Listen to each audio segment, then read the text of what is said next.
Сайн байцгаана уу? Халиуна багштай 12-ийн Б ангийнхаа би тод баярын аав байна.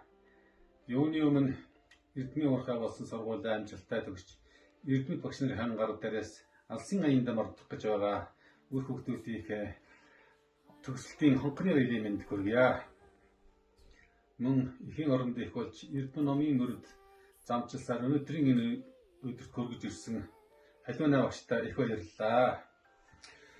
Саяхан эцэгтэй хөтлүүлээд хөөр баяр дүүрэн сургуулийн үүдэнд жагсч байсан Балчирхан үрсэн маань 12 дугаар ангиар төгсч төгсөлтийн хонхны баяраа хийх гэж байгаад нь их баяртай байна. Хүний амьдрал нэг л тохиох баяр хөөртэй өдрүүдийн цаг мөчтөнд тоологдож эхэллээ.